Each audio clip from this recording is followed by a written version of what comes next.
Well, looks like I'm live. So this is the start of stream sound check. Check, check, check. Hopefully I don't sound like some sort of David Lynchian type robot. So I'm going to wait to hear from someone whether or not I have to restart, which I hope I don't.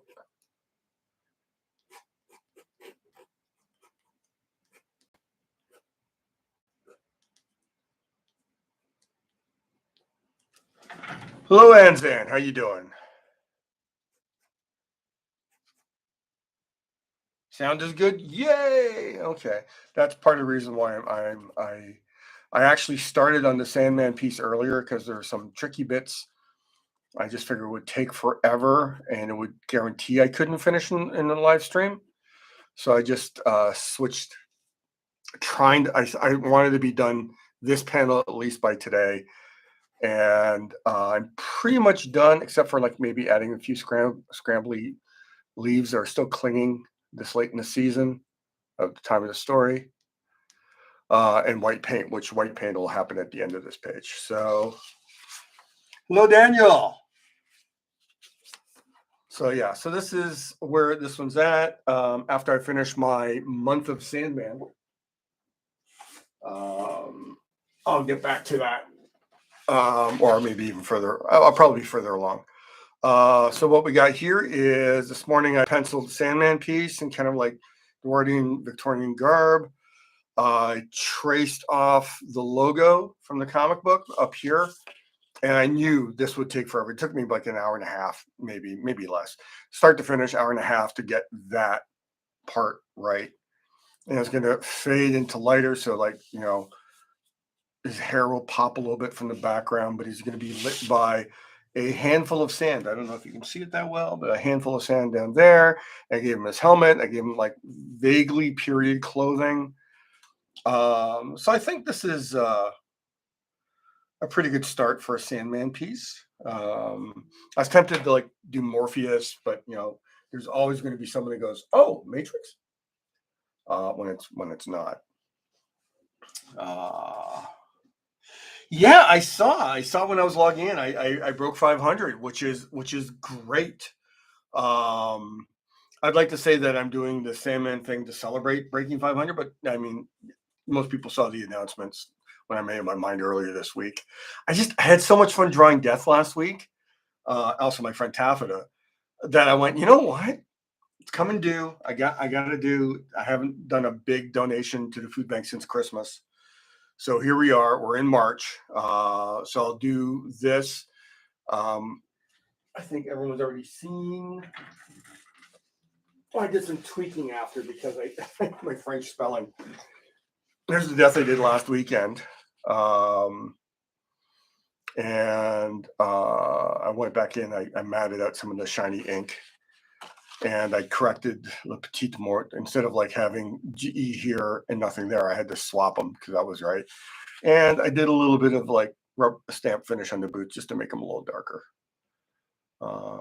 It's almost the regret I have to do a rubber stamp somewhere. So yeah, so this Morpheus piece, I'm gonna do Delirium, Desire, and Destiny. Destruction. I've never drawn Destruction. A lot of people would think it'd be me doing a self-portrait with a gratuitous amount of extra hair in that ponytail. So I don't think I'm gonna do that. And honestly, I don't think I've ever drawn Despair. Let's say I wouldn't. If someone commissioned me to draw Despair, I'd draw the best Despair I could. But it's I don't know that drawing Despair would put me in a particularly happy place. It'd be kind of dark, especially that little bit. I think from the introduction of Despair, when she takes that little claw ring of hers and she actually cuts her cheek, I think it's like over 20 years later, and it still hits me really hard whenever I think about that character. So Despair is a character I would draw if asked to draw, like commissioned. I don't think I would just voluntarily draw Despair just too dark.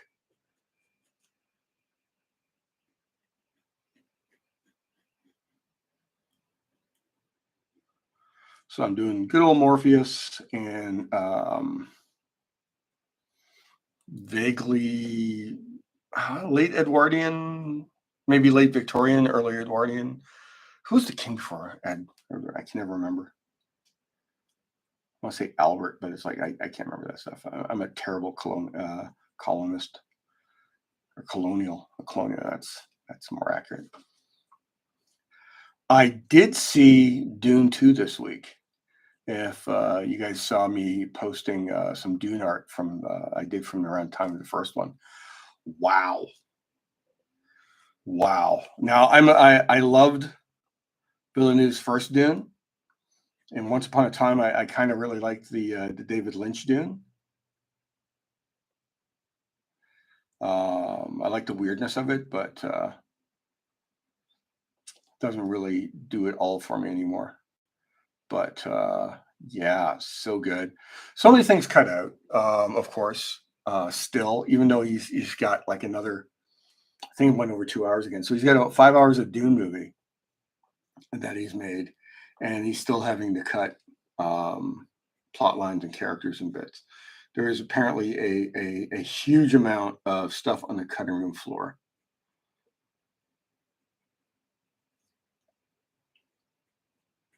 And I can believe it. I can really believe it. Something about drawing Sandman Morpheus with like severe uplighting. That white skin of his is just kind of really, really fun.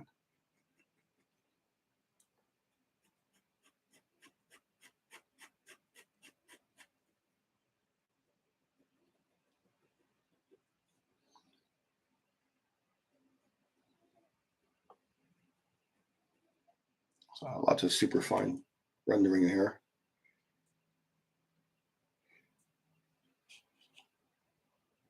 So, yeah, and of course, you know what? I'm gonna have to pull it up so you guys can see.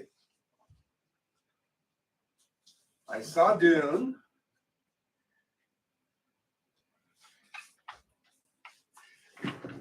And I bought the bucket. It's a metal, probably tin or aluminum. It's made by the Zinc Group in China. So it might be made out of zinc. I doubt it. Yeah, it's a really cool, like super minimal amount of painting for like some texture on the rim for the sand. The fleshlight itself is it's pretty rigid except for these silicone things that are probably connect through somehow. I don't want to take it apart. There you go. So it looks like it's screwed in to hold the silicone teeth in place. They asked if you wanted our popcorn. I went with my son. We each got one. More, I bought him one too. And he asked if we wanted popcorn in it, and said no. But when I got this home, just on a lark, I stuck my hand in it, and I don't know that I could actually eat popcorn out of this because the opening is just too small with my big mitt going in there. So this is going to sit in my studio. I might find something. I might put extra long handled brushes in here or something to make it worthwhile. Otherwise, it's just going to be the most interesting, vaguely sexual thing in my studio, which is kind of a disappointment. I should have something far more sexual in my studio than this. But anyway, I saw it. I got the bucket. I'm a happy man. And I think that silicone must have some sort of treatment on because I'm getting a weird little rash, and I think it's from they probably put some sort of protectant on it, which makes me extra happy about not eating from it. But I had a little bit of that yesterday when I tried it yesterday. Now it's just flaring up again. I went, oh, okay, there must be some sort of like protective silicone coating on it or something. What do I know? I'm just an artist. I draw shit.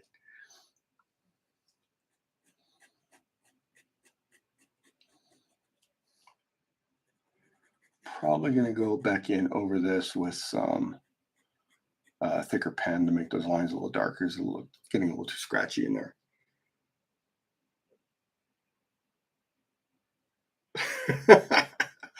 Oh my God, what's my son calls his shy halussi. I call mine my spice light. I think we're both right.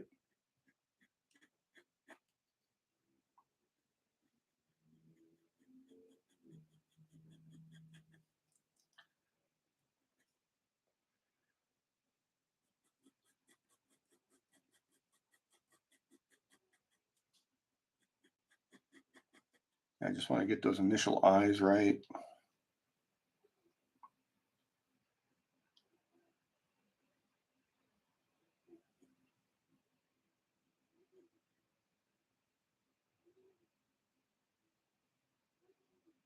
There wouldn't be any reflection on the underside of his eyelid there.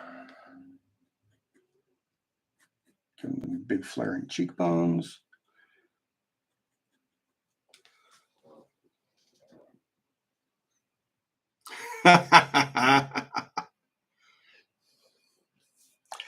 Yeah, it's I'm very happy that I'm also kind of happy here that Villeneuve does want to make Dune Messiah. So it means we're going to get something of the complete story in, despite, adaptations to movie, shortcomings. There's always going to be shortcomings for adapting something to a movie. But they're great movies. So, but yeah, he's going to take a bit of a break. I think I've seen it mentioned. I remember there being like enough time between Dune and Dune Messiah that the kids were older. I have a half weird memory. Somehow I remember his kids dying in the first book, and then suddenly they're all alive in the second book, which always threw me off. I could be misremembering that. It's just I think his kids with Chani were born before the big attack on the Harkonnen headquarters with the Emperor in place, and then they died in like some of the reverberations from the attack. I'm sure a stronger Herbert head than me will get that right.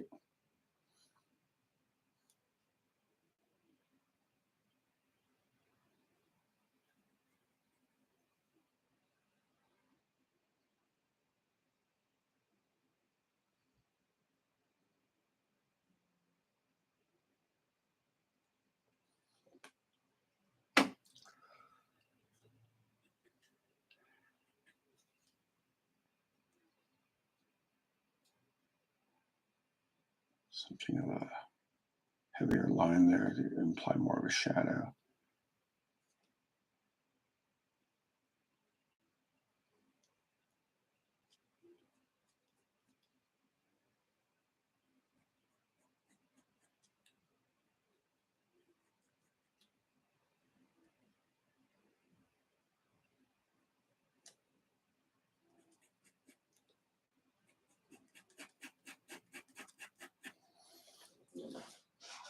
Wow, it's a very small rendering there.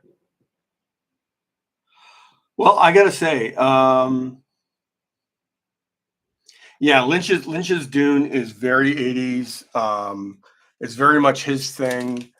Um, there's a level of insanity that I think is truer to Herbert than Villeneuve's take. I think Villeneuve is very, very, very.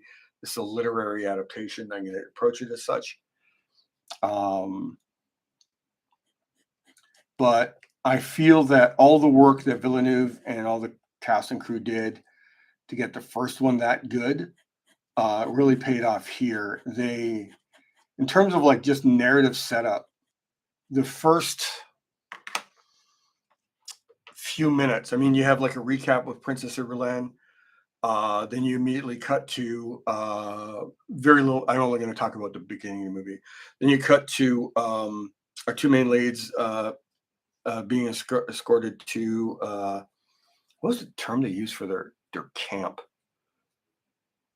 Tadget or something like that. It's a word that's just escaping me at the moment.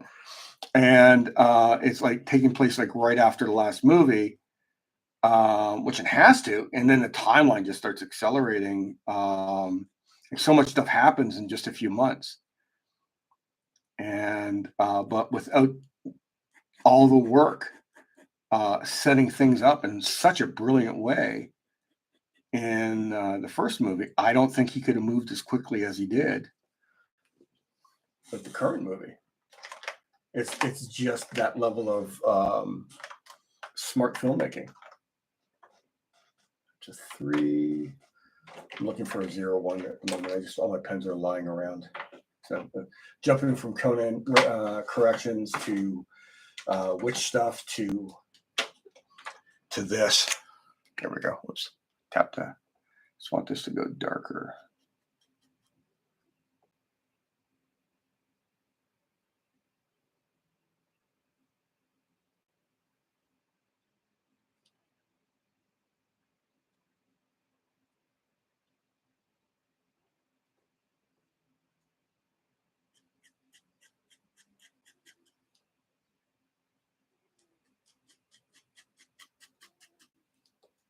Just want to get a nice value shift going on here.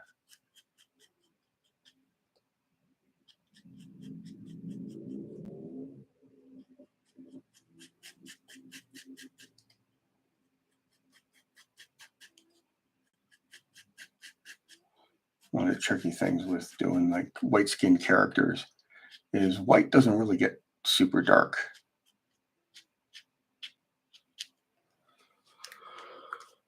So cast shadows like this are really, really taking advantage of different techniques you can do with shadow work. I want to see a comment here.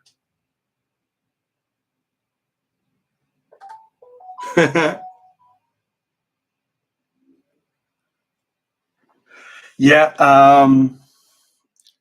that era where you would have pop musicians do soundtracks that sounded like pop music as opposed to pop stars now who do soundtracks that sound like soundtracks, but can be a little more playful and all that stuff. Like I'm thinking of oh god, as soon as I change gears and try and think of something else, everything just falls in my head. Danny Elfman from all the Tim Burton movies and all the other stuff he's done. His soundtrack work is amazing, and I'm happy that he does so many soundtracks.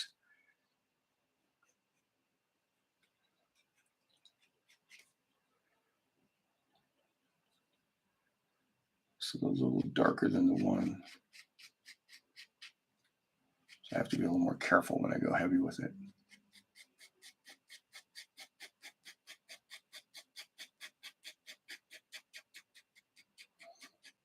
So I'm rendering way into where his hairline would be overlapping here. But then those lines going over top of the dark shadows here will just work better because his hair is going to be kind of matte anyway, I think. The Endless don't look great with lots of highlights in their hair, at least in my mind. Grab the... Oh, you know what? I think I actually finished off the last 0-1 I was working with earlier today.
Oh yeah, with his white hair, white skin, purple outfit. Um, I remember those paintings. Those are Gold Key comics. No, it's a DC character.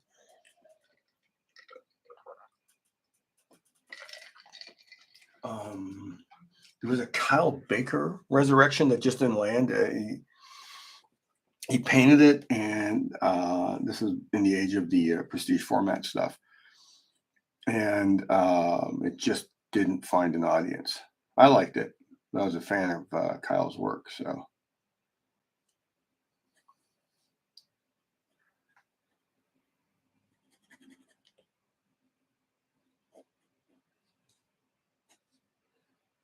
Another one in there.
Yeah, multiple face. Didn't they do a character? I mean, the Liam Neeson movie, Darkman, had similar things where he was able to make those masks. There was something else recent. I think it reminds me of the Mission Impossible movies with all those masks that have a set period of time. But I'm trying to remember. I think there was like a movie or a TV show recently that had a character who actually could sculpt his face to look certain ways.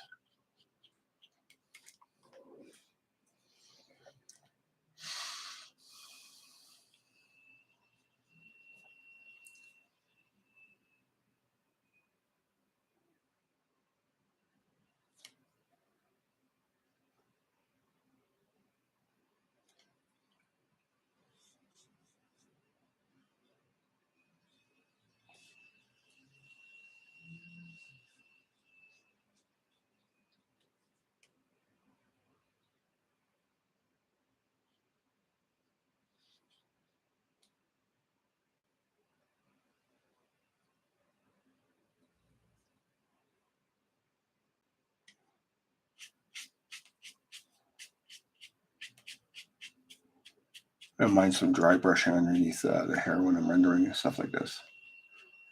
It gives me kind of like random textural highlights, even if I'm not going to go back in and draw like white highlights.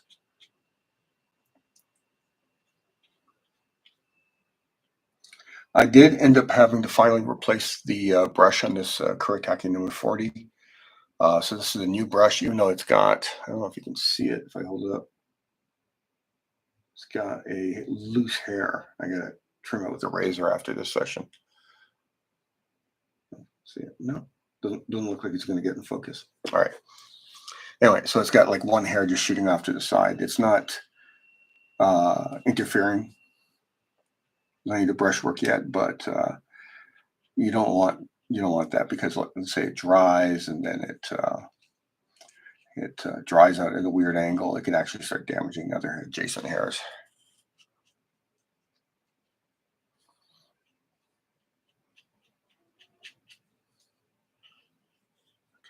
That to be all.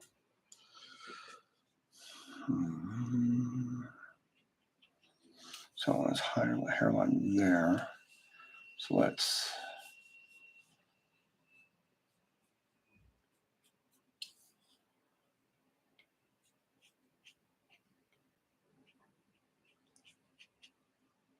I'll do some pen lines to get some finer hairs coming down across his face like that. But it's fine for now.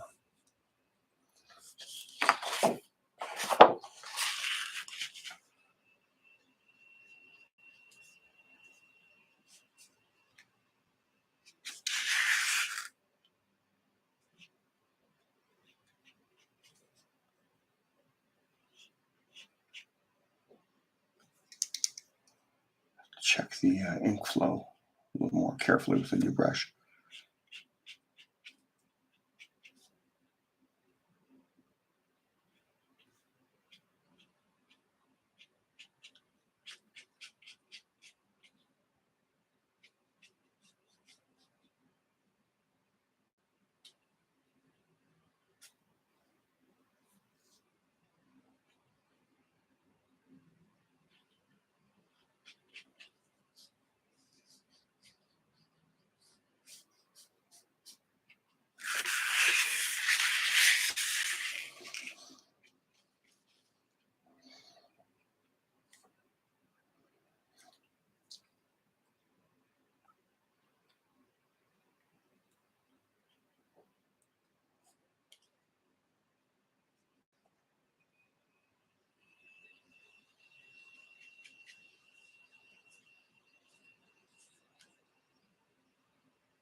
So I got the head more or less done, apart from some touch-up. Let's see here.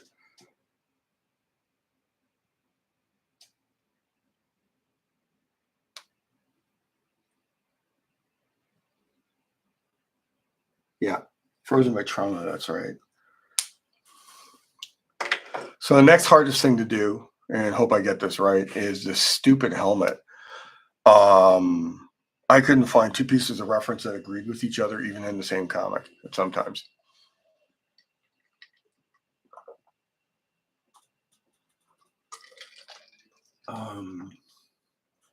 So that was a little tricky. So I'm guesstimating. I saw someone who made a kit, and I really liked their neck, so I modified the trunk, I guess. And I like some of the patterns on the other stuff, so this is what I'm running with.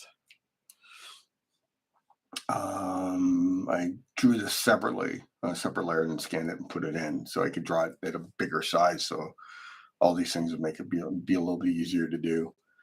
So I got the glowing sand here, so that means there's going to be a highlight here.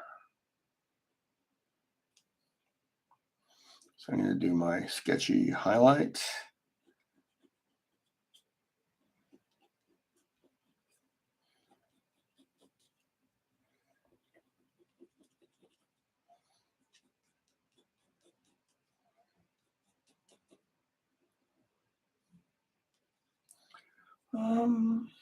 Probably some secondary highlight here, not up top like I thought. Maybe I'll do a little tiny little reciprocal. No, let's do that there.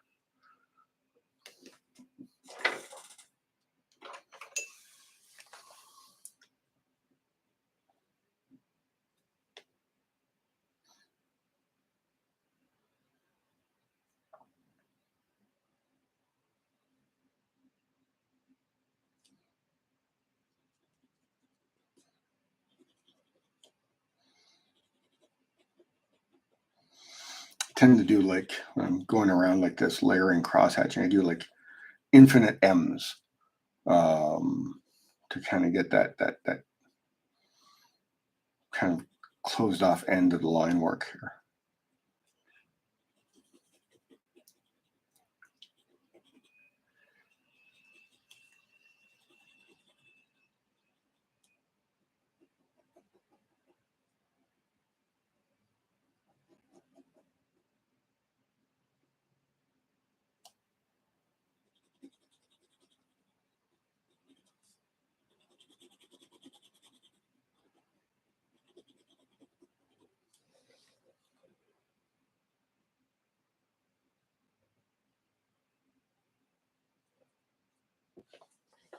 Hey, Walrus. No, I used to do a lot more cons. COVID happened. Cons are a complete and utter crapshoot now, financially, in terms of like people who can show up, people who can afford to do anything. So what I'm working on with some friends, I'm going to be announcing it soon, is we're going to do a series of online artist allies with allies with some artist friends as guests. So what we'll do is we're going to pick a weekend and we're going to run essentially convention hours. So let's say there's most convention would go from like noon to 7 on Friday, and then like 10 till 7 or 8 on Saturday and Sunday, and 10 to 5 on Sunday. So what we're going to try and do is we're going to be online in a group, probably on YouTube. That seems to be what makes the most sense so far with their tech and everyone interested here. So you can, we'll have like an online big cartel shop that will have everything we normally have at Artist Alley table. And generally speaking, we're going to have at least 2 shipping locations, one in Canada, one in the US.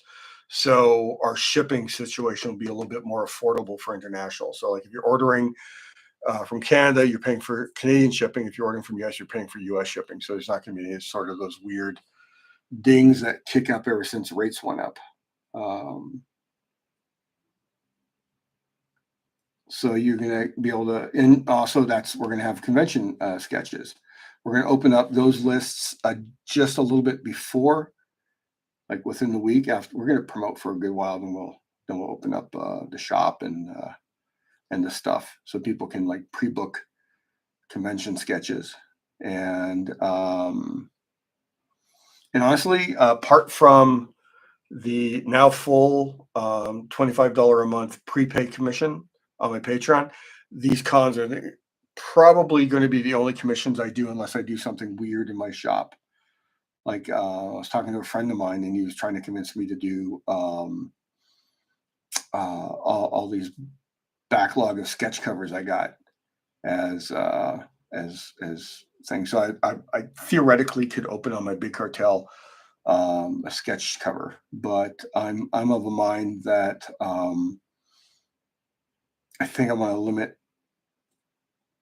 online commissions outside of what I'm already doing with my Patreon to oh,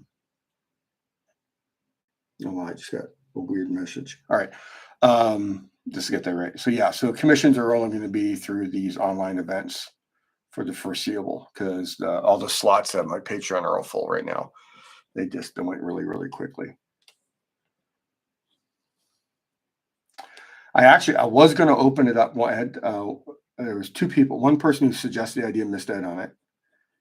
And someone else came after, and I said, okay, you know what? If you guys remind me at the beginning of March, I'll do it. And both people basically had other financial things hit them, so they want to put it off for a month. So no new slots.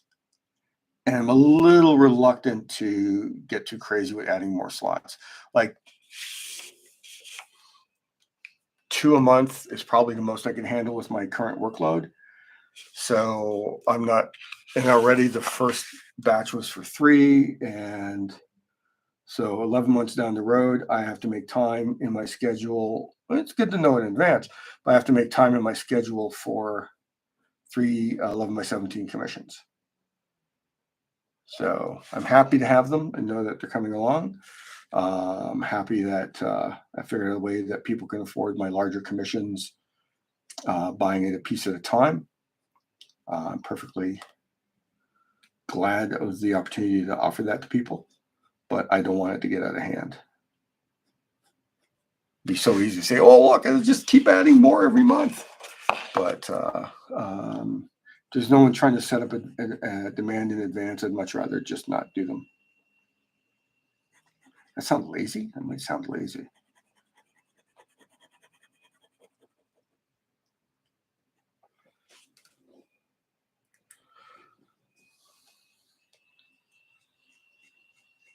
There's also going to be a whole bunch of, I mean, the sand, you can see where I let the border go here. I'm planning to have this all just fall into white.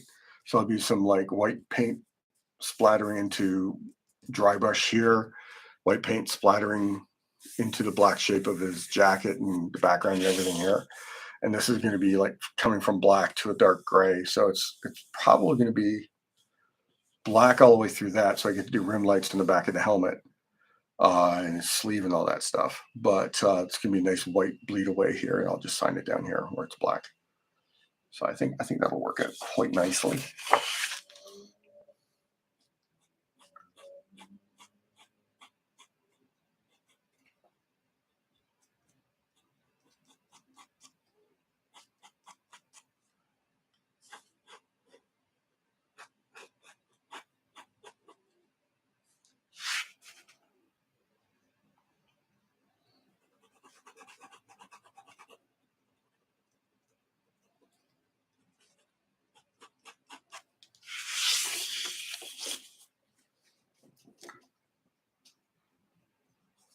Hang on over here.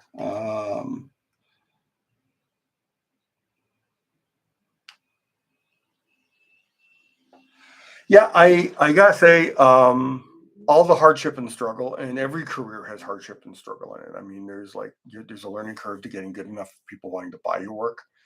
There's the learning curve of like learning like what clients to avoid and what work to say no to. Learning, how long it takes you to do stuff, what your deadline situation should be, and you're always going to screw up things. No matter how old you get, you're always going to screw up something. You just have to learn how to learn from your mistakes is the big thing. But also take those things and have your mistakes and your successes inform your later work. There's a great video flowing around the internet with George Clooney saying that you don't learn anything from success. And he's mostly right. I think you learn far more from failure if you're mindful of failure. Like if you just keep making the same stupid mistake again and again and again, well, then you're clearly not learning, and that's not a mindful error.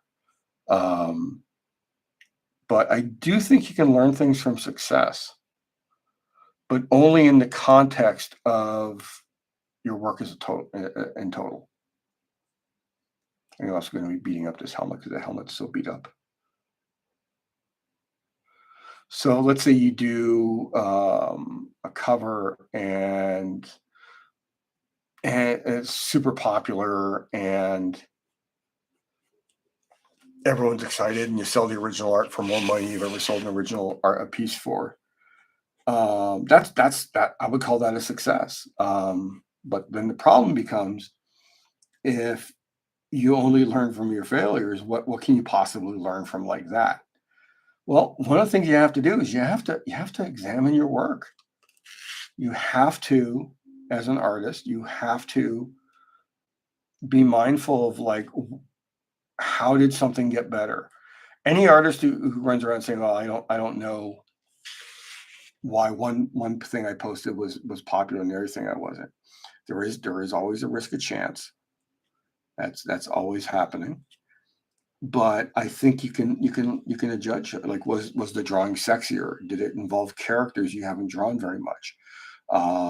Did you recently get a huge amount of followers, and then this is the result of the long-term work that you've been doing on your social media or whatever? and maybe it's just this one piece is successful because of the work you've already done, or maybe it's successful because you've approached it in a way that you haven't approached with your other work. And then you have to decide: am I going to slavishly try and capture that success again, or can I just go back to what I normally do and just see if that success will now fall on the new work I do post success. It's a hard. You have to be. It's a hard career. You have to be mindful of everything you do, um, and every project to maintain your control of your process, because process is important. I think a lot of people don't give enough importance to the process. Every classic illustrator, painter, and I would say writer,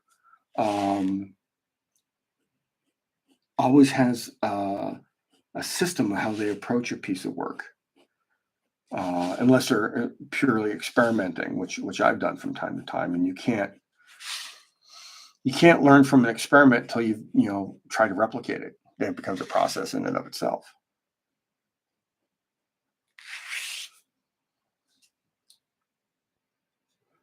Hopefully I'm babbling in an interesting way today, because I'm like trying to get as much of the Sandman done by 8:30 as possible.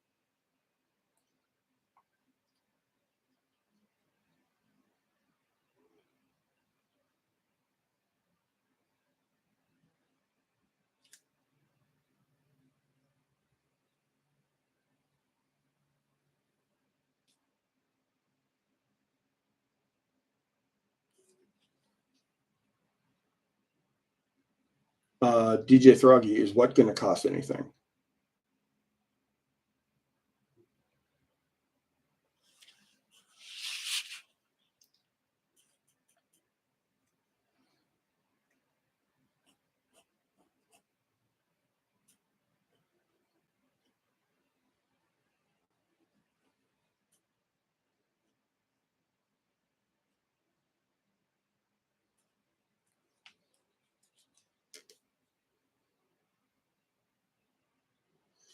Yeah, it's I do learn more from failures than successes. But you have to be, again, like I said, you have to be mindful of what's going on. I would think someone who doesn't pay attention to how they did things, to be able to look at them post completion to determine whether or not it worked or not. If you didn't go in with that awareness, it's going to be harder for you to analyze like what your failure was, if there was one. Probably should have done this with French curves, but I wanted to look a little beat up.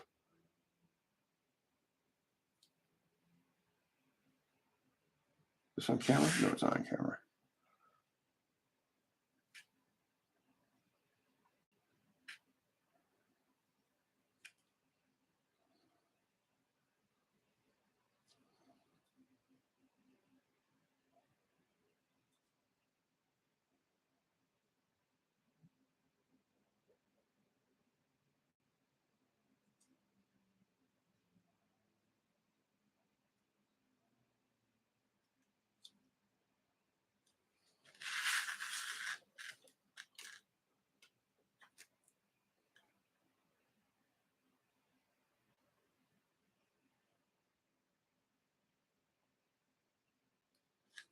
I'm guessing that DJ was asking about the online Artist Alley online thing.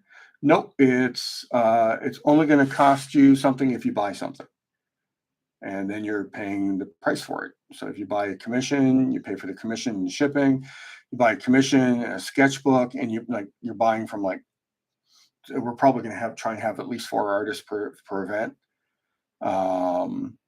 So if you buy something from each of 4 artists in attendance, you're only going to pay the one shipping fee, depending on how much. It's not going to be like ship from this artist, and this artist. Everything's going to come from one central location. Try and save costs. And from the artist standpoint, yeah, you don't get to see and travel to this wonderful place that you wanted to see. Which is honestly a lot of the conventions I did the last 3 years were primarily because I wanted to go to the places. Um,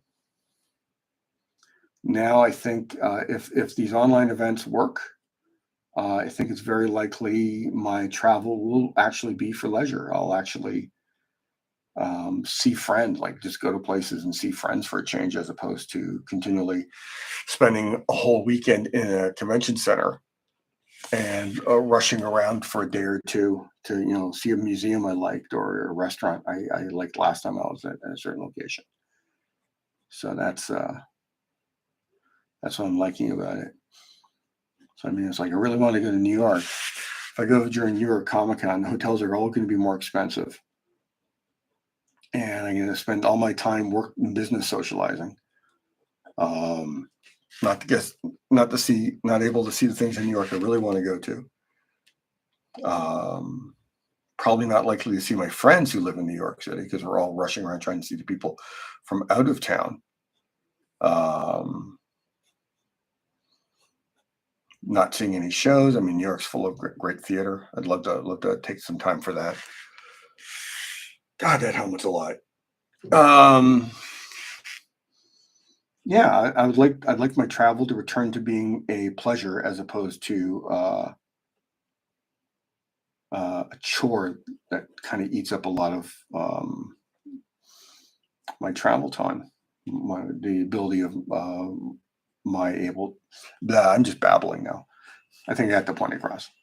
So anyway, so artists online. I think we're starting in April, which would be about the 1 year anniversary when I did my C2E2 at home event, where I basically all on my own. I ran my studio live on a webcam. I think if you scroll back to my first videos, those would be the ones that are there. In fact, the Sunday I pulled down because I accidentally had my background music a little too loud. So I just didn't want to have any dead air. Um, and and at the time, I reached out to my art rep and I said, "Okay, I think this is going to be a thing." He said, "Wow, it's a great idea. It's great. It's great. It's great. Let's do it." And then, of course, nothing ever happened. Um, so off on my own doing it. And of course, I think everyone knows that my art rep shuttered, uh, mainly for failure to pay artists for all the work that sold. He was starting to do the rob Peter to pay Paul thing. I think that's the way it's phrased, and that's just no good. That's just no good. I think most of my art back. There's a couple pieces I think are missing, or they sold and I didn't get paid for them, including a Sandman piece based on the character from the TV show. Um, he's not being incredibly forthcoming in terms of communication, which is, to be expected.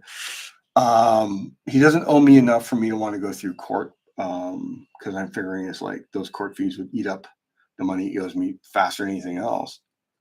But he owes some people a lot of money, and that's not good. That's not good at all. And his communication's not been the best the last little while. He's supposed to give us weekly updates, and he just gave us an update after being pestered um, all week by a bunch of us. So yeah, had Cadence had their head together, they would have been running this, and of course, if they had their head together, then they wouldn't have gone out of business the way they did. Wow, that's a lot of line work in one spot. Yeah, I'm. It's a thing. my online babbleosis is kicking in. Gosh, I should have kept the reference up, but it really is kind of beat up. Yeah, throw a little darker in there.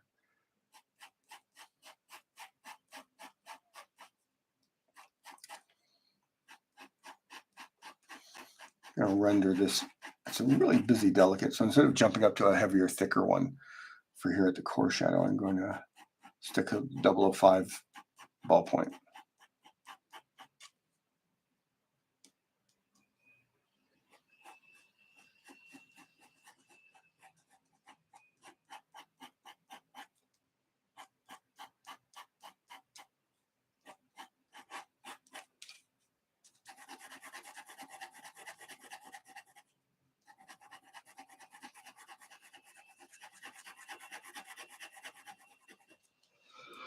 Imagine being given the Sandman book, but he has to wear the helmet through the entire book.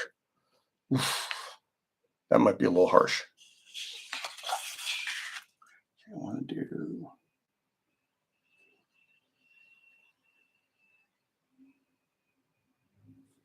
There we go.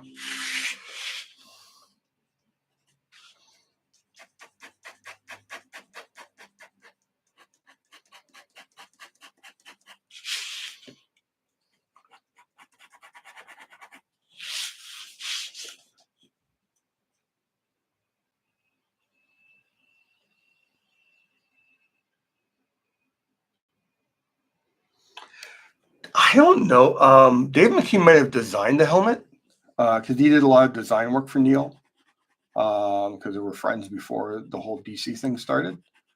I'm pretty sure some of the first drawings of Dream were by McKean.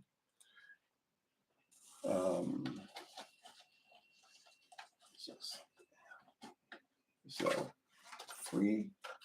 Oh, I'm starting to wonder. I think I might have to place a order with cult pens soon. I'm down to my last 503s, and I will burn through those in no time at all. There, this is a 01.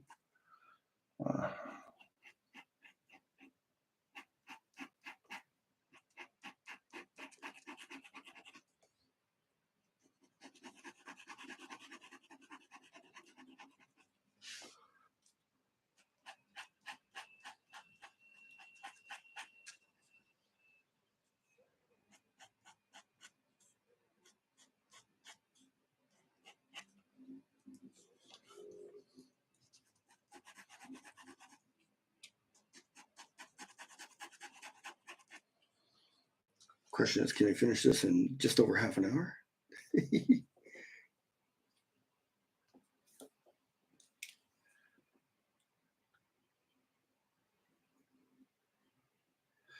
Yeah.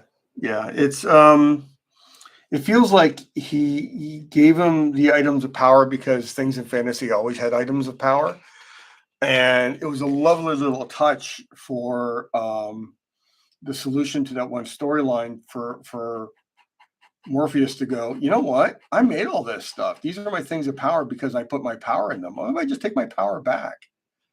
I thought that was pretty brilliant. So we got this coming in here. So this is on top of that. So I'm going to start putting more of a shadow side here.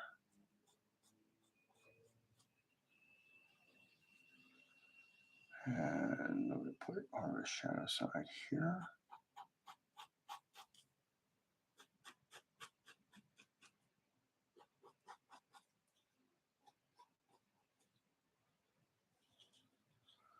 Let's go there. There.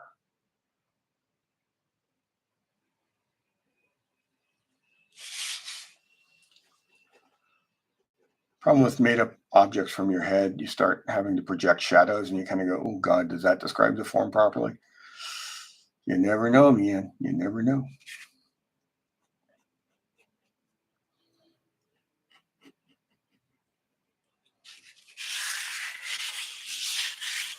What I'll probably do is I'm going to render over the rivets. And I'll use some white paint to pull them out a bit when I'm done.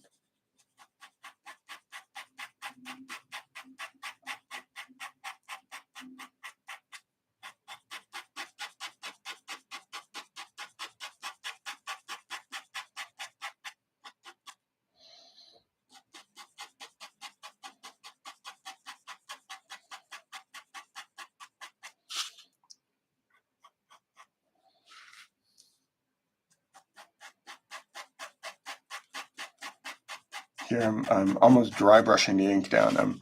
It's a ballpoint liquid ink pen, and I'm kind of dragging it at a very shallow angle, like really shallow. And so what's happening is ink is just catching at the edge of the ballpoint. So it's coming out and it's capturing on the raised surface parts of the vellum paper I'm using. This is Eon velvet paper, by the way.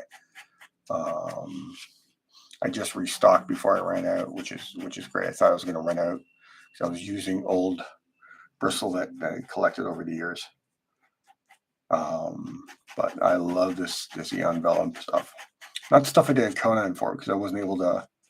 For start time, I needed those big sheets right away, and I had a big stack of Strathmore 400 vellum on hand, so that just became the smart thing to do.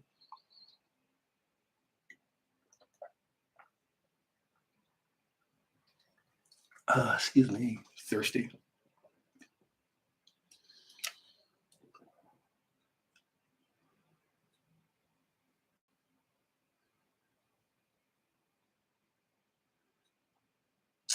It's I really feel that Dream's items were so he keep on going, ignoring everything. The way he created all the nightmares and all that stuff, it feels like all of that was to mean that he is automating his job. So he is largely checked out already, to my mind. I mean, Neil, of course, may differ. It's his book, his creation. But I really feel that Morpheus was probably even less happy than Destruction, but Morpheus didn't know how to leave. And I don't think he would abdicate the way Death did. Even though Death proved that, you didn't have to do the job anymore, it would just keep happening. Things still got destroyed. I think it was just not in Morpheus's nature to avoid the inevitable as he saw it. I mean, look at how the series ended. He pretty much just said, "All right, well, okay, I guess I die now." I don't think Daniel is quite the same endless as Morpheus was.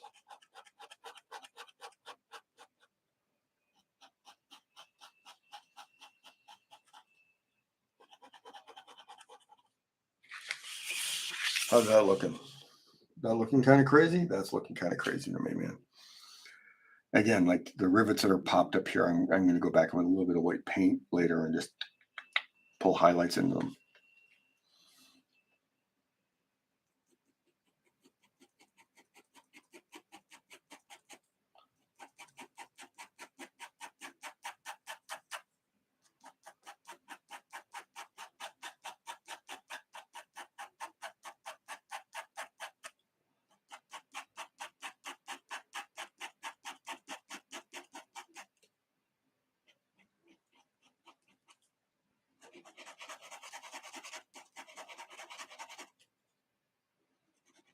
Trying to also keep depth layers here.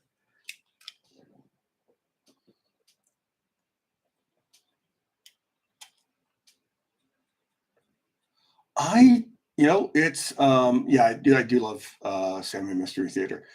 I mean, if anyone's been paying attention, Neil's been selling a whole bunch of his art collection via the Heritage auctions. It includes like pages he was gifted from Sandman and Watchmen. I think one of the highlights is one of the Watchmen pages he's selling.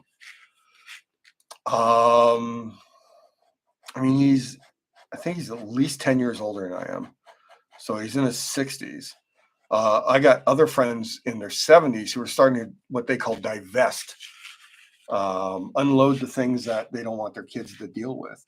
There's a very good chance that Neil's kids don't give a crap about any of this artwork that he's been collecting for all these years.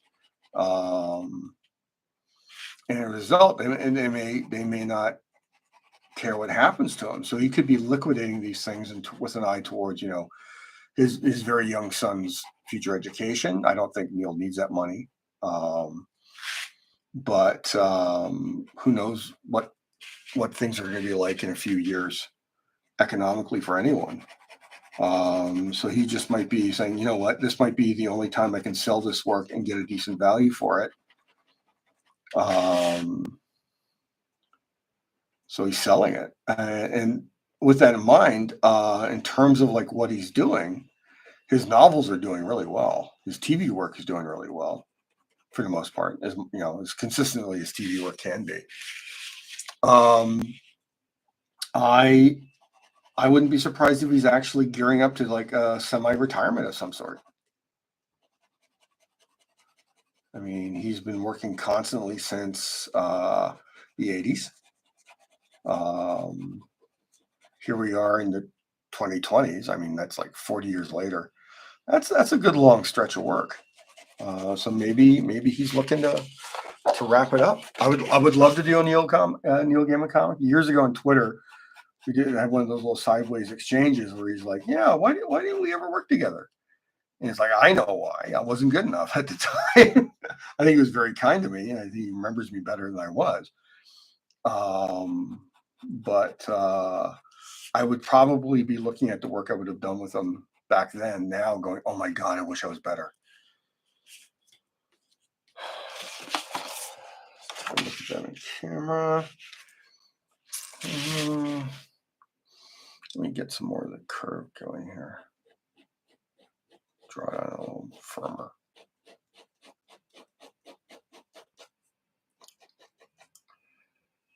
Okay.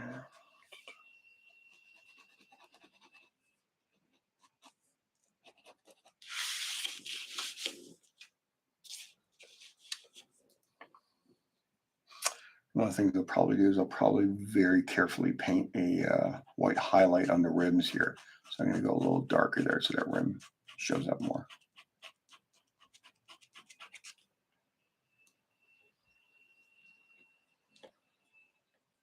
I still got to do that coming around. That'll be a tonal shift, and let's do that eye. I definitely will get this helmet done.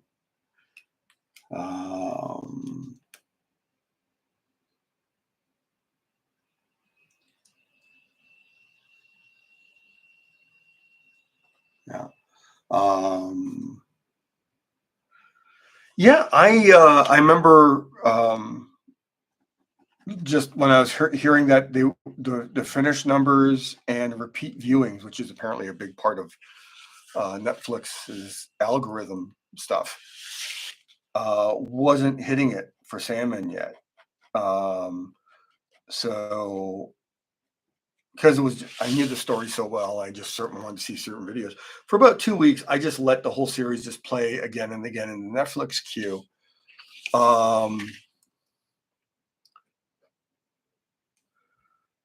And I hope that helped.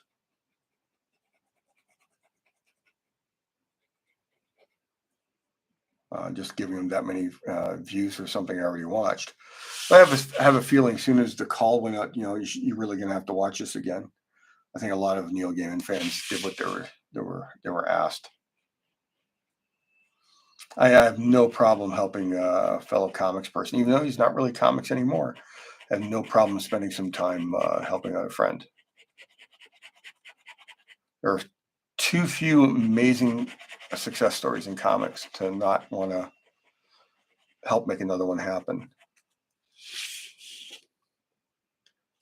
Wow. I'm I'm pretty sure all I'm going to be able to finish tonight is the helmet.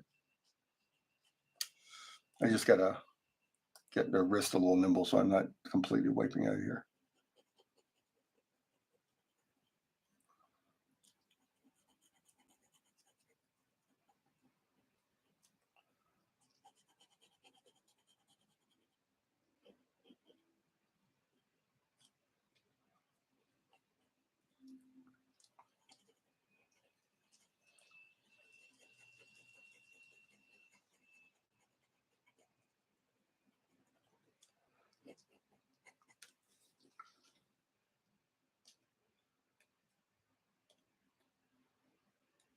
Yeah, I think a lot of people really savored it, which gave the algorithm fits.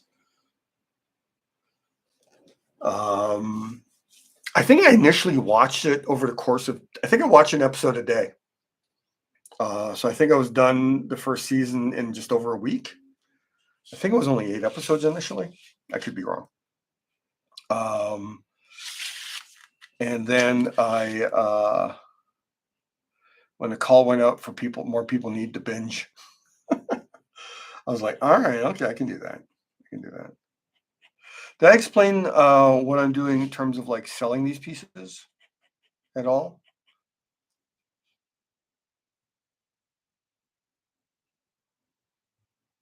Thanks. I'm really enjoying doing this. I haven't spent this much time drawing something mechanical, even as fancifully mechanical as this, in a long time.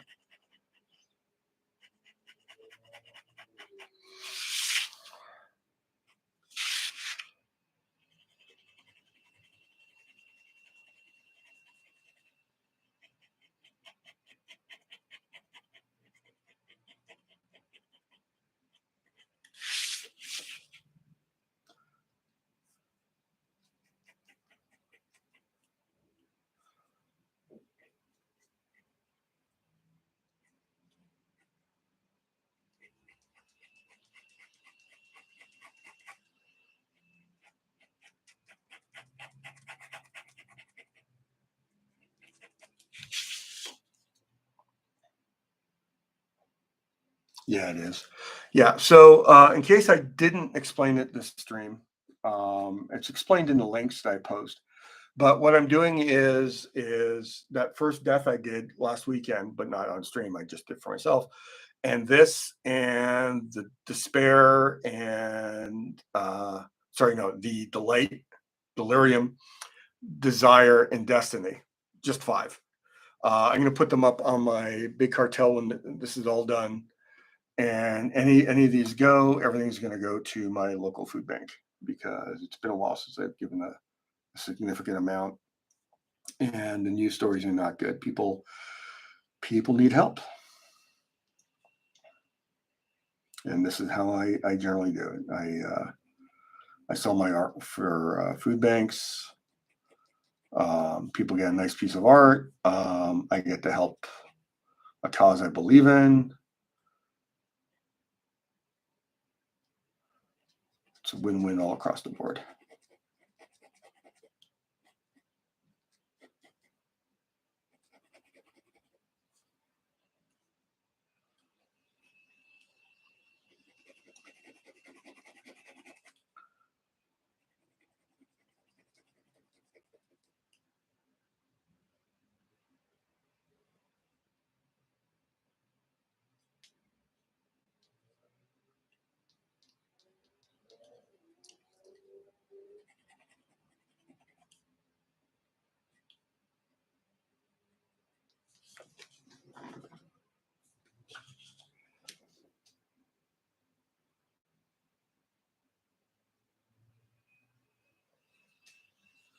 Well, fingers crossed for your walrus to win a spawn entry. Transformers versus Conan. Actually, you know what? My friend Mike Ruth would be the first person I'd volunteer to draw that because he loves all that TV show stuff from the era. Teenage Mutant Ninja Turtles, Transformers, all that stuff. He would draw the hell out of that book. Um, in fact, he's going to be one of the guys part of Artist Alley Online. So, there we go. It's going to be a win-win for everyone involved. Maybe someone can commission him to draw Conan versus one of the Decepticons. Would you put him up against the big bad? Would that be your first call? Or would you want him to go against one of the minor baddies? Because what if the Decepticons showed up during the Hyborian Age, huh? Wouldn't that be a pain in the ass? Disguised as cars and no one drives cars.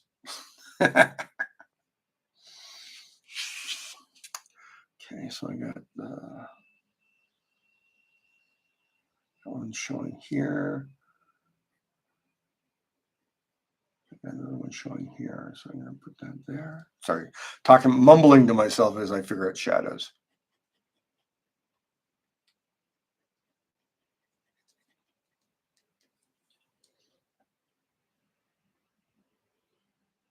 Yeah. Hey, Dan. Yeah, it's important. When I'm at cons, I will generally support the Hero Initiative. I have a little bucket at my table so they can people can like tip me with money going to the Hero Initiative.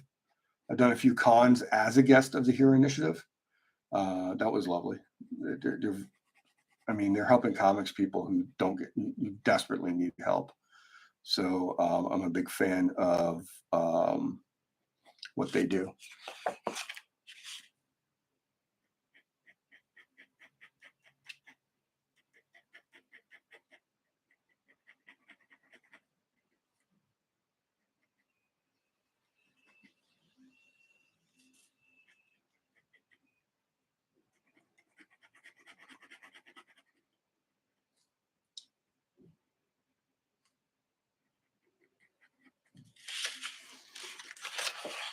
Oy. Hopefully, I'm getting the lighting right on this. I had to spend this much time on something and then finally realize, like, oh shit, I screwed up the lighting.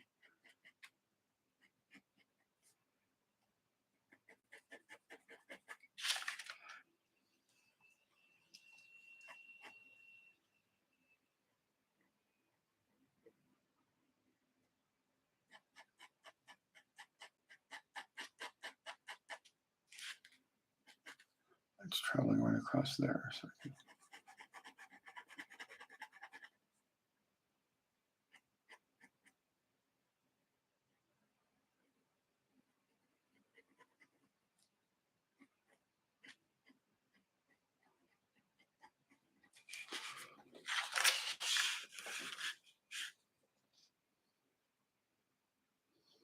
all right, the Dinobots.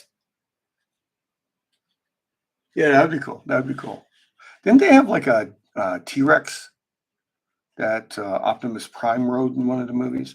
I didn't stay on top of it. Again, I was a little all the Transformers, G.I. Joe, like the mini G.I. Joes, like the little ones, Turtles. That was all just a little behind me. So I kind of missed out on all that stuff. I mean, I was aware of it, but it's like I don't have that childhood nostalgia for it. I mean, I did like my Star Wars minifigs, but I was of the age of the the foot tall GI Joes and stuff like that. That was my stuff, like the helicopter and that weird Jeep and the plastic leopard and the Cobra and all that stuff. Those are the things that, in terms of toys, I got into. The the cartoons I was into were Super Friends and stuff.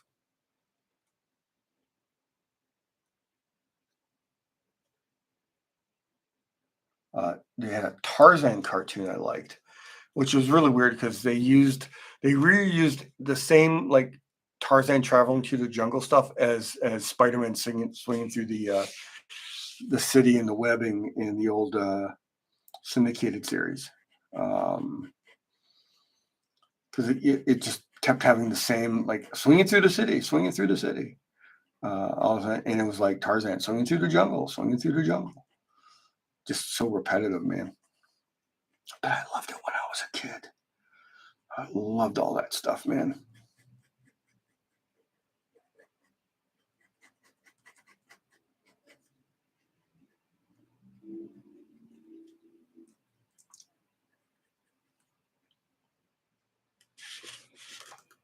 Oof. Yeah.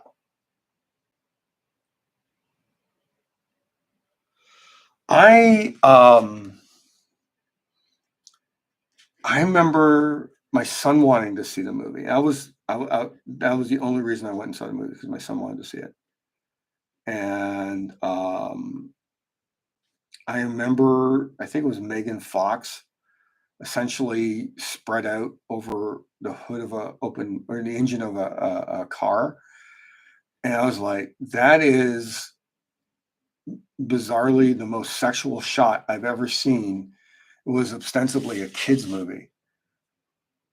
And I kind of went, that says a lot to me about the director, that he's like, he's going to literally like just throw eye candy like that in there, obviously for the parents and the male parents. More so because I think, honestly, I don't know that the nostalgia audience is going to be as that horny as the director was. But I could be wrong. I'm that's why they don't pay me the big bucks like whatever his name was, Mr. Explodey.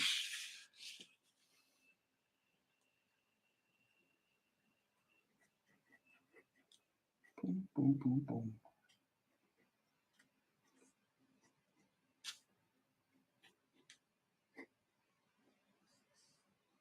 Pinky's in there somewhere.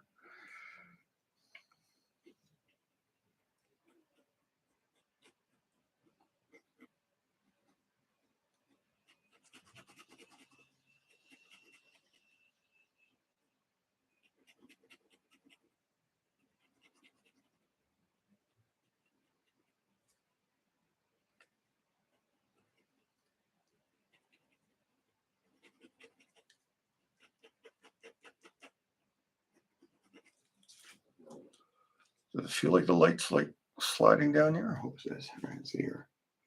Oh, thunder!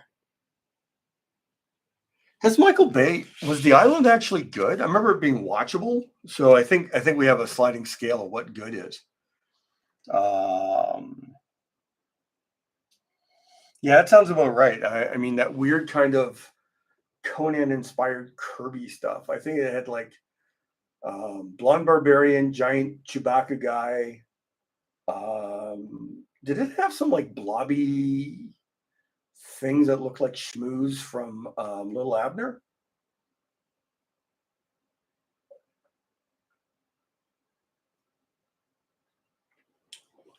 I might be misremembering. Yeah, I heard good things about the Seth Rogen relaunch Turtles movies. I didn't watch them though. Again, it's like I'm not the audience, man. I'm not going to complain about a movie that gets made that was initially like seeing those people whining about the new Crow movie. And I'm sorry if you think you're going to whine here, please don't. I don't. I try not to complain about movies that aren't out yet, unless they're ripping someone off, right? If they're stealing rights from an artist, I'm gonna bitch about them. But that's a very different thing than they didn't make it for me. Um, which I find a lot of the people complaining about like The Crow. It's like, well, this isn't for me, and it's like you have to if you have to dig for a reason. Like we still don't have like a comics accurate Crow. You're never going to get a comics accurate Crow. When was the last time you read The Crow? It's so internal and so negative. You're never going to get that. No one's going to pay money to make that movie. They will spend a little bit of money to make a horror movie out of the concept, but they're not going to spend a lot of money to give you like a suicidal Revenant movie that's anything other than art house and won't make his money back unless it's done by A24 because they made it for like 13 million.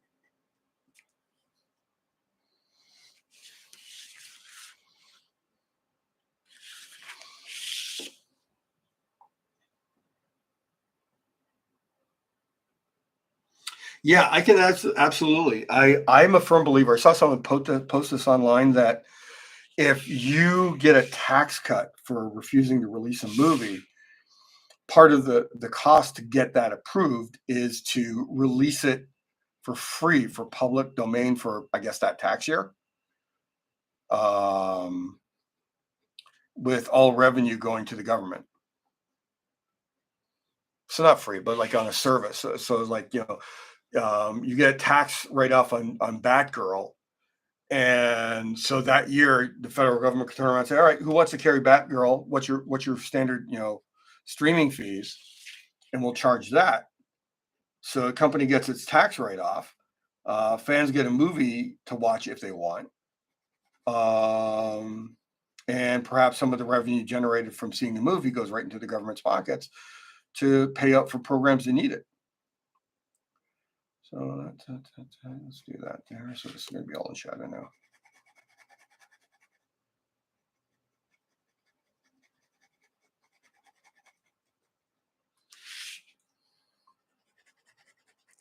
Be a little darker in the shadow point. Almost done the helmet.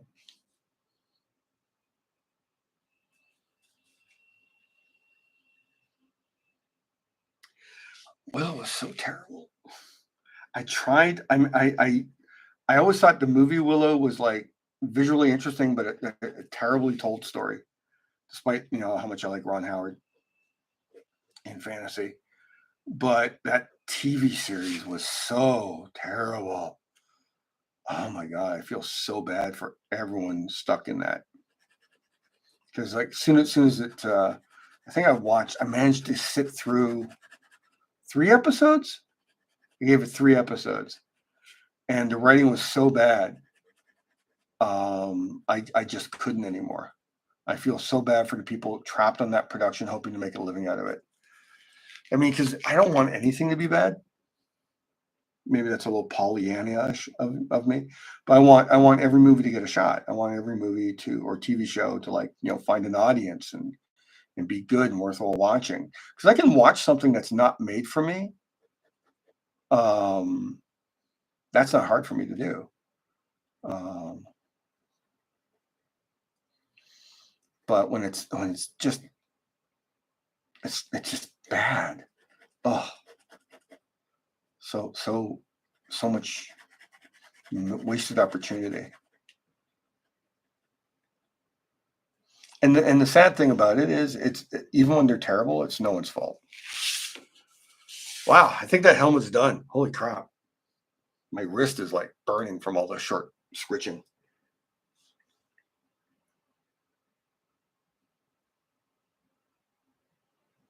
I really feel, yes. I mean, he's so many good actors. So many good actors in that show. And the direction was flat. The writing was really, really terrible. They had a budget to do a good thing.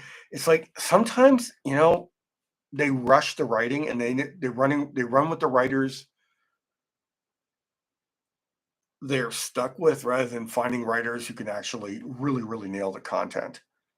I hate using the word content. I got raked over the coals, um, complaining about the people complaining about people complaining about The Crow. Essentially, what I really said was I was jealous of people who have all this time to complain about movies that haven't been released yet, based on a couple of stills. And this one studio engineer from Ohio got his pants in such a tight bundle over my daring. He goes, I hate when people tell. It's like, you can't control what other people say. It's like, I wasn't controlling anything. If I was trying to control something, it clearly didn't work because you commented, and not one of my friends or anything. He just got really upset, and I thought it was so hilarious. I ended up reposting it. Normally, I would just let it go at that point, but it was like he was just so indignant. How dare I, express my opinion and about other people expressing their opinions? And I just thought there was something so bizarrely hypocritical about that. And he also took real offense of my using the term creatives, because he says it's corporate speak and it damages the arts. And it's like, I'm going, dude, I've been doing this too long to get this. Let someone like this slide. It was just so terrible. But I mocked him, and then he insisted that we block each other, and I'm like, dude, I'm not even your friend, so why the hell do I have to block you? But highlight of the week, random asshole was annoying. Make this a little darker.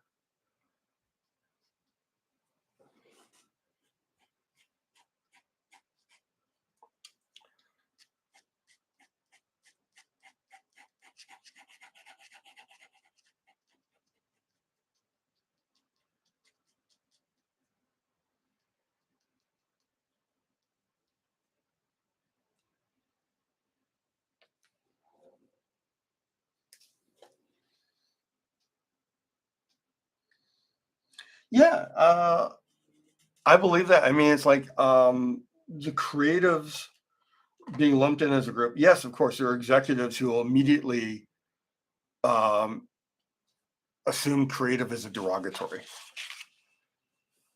Actually, I want this sleeve coming down there. There we go.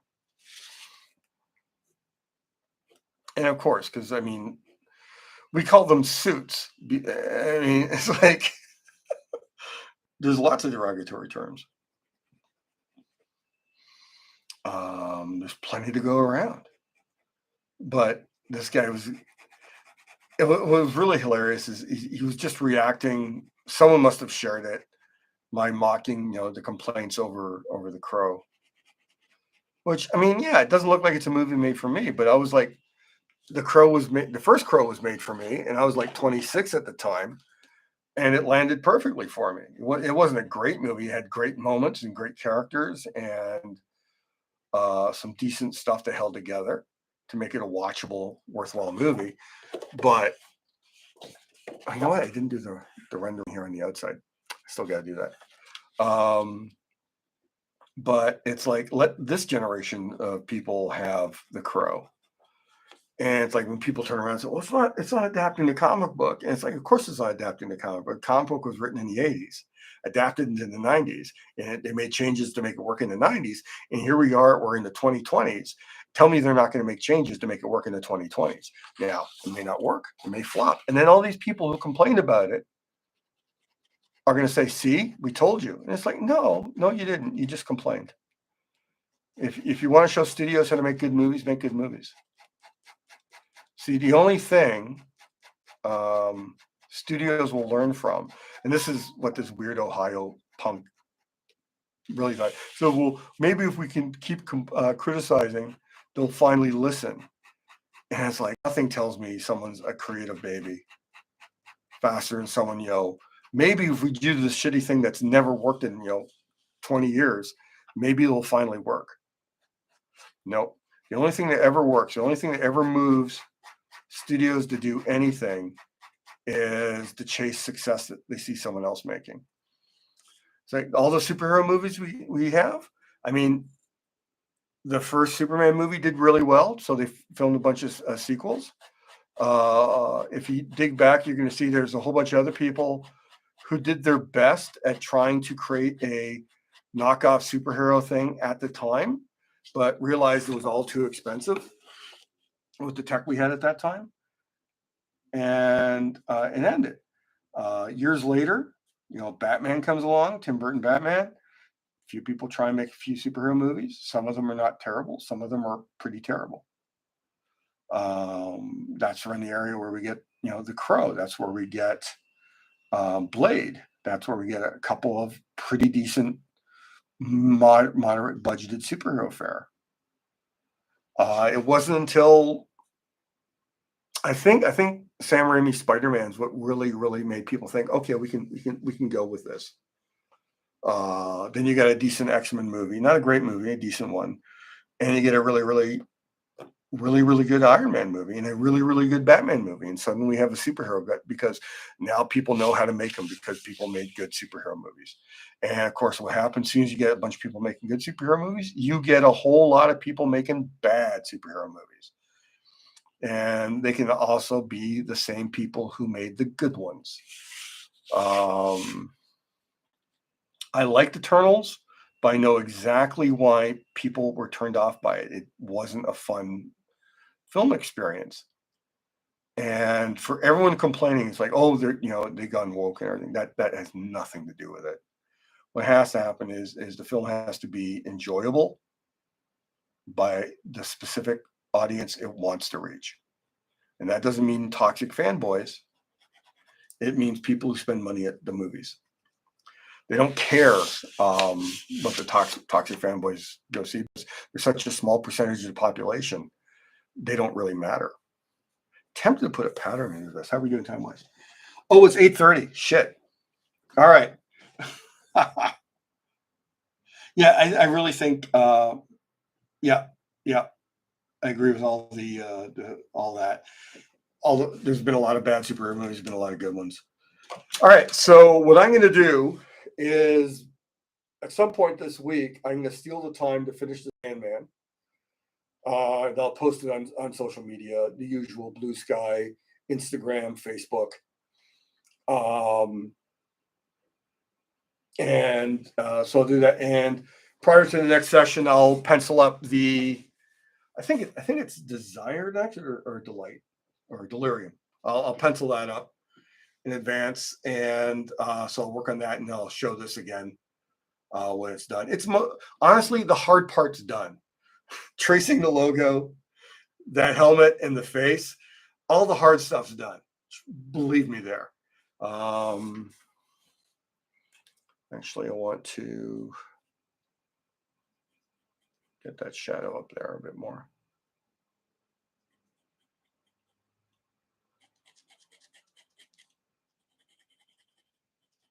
There we go. Just starting to bother me. I didn't render that properly. Yeah, so this will be done by next weekend. Hey, Jeff, no worries. I'm just wrapping up. Yeah, so next week it's going to be either Delirium. I have to check the thumbnail because I'm going to do them in order on the thumbnail for the stream. So this one will be done. I'll do another Sandman piece next week.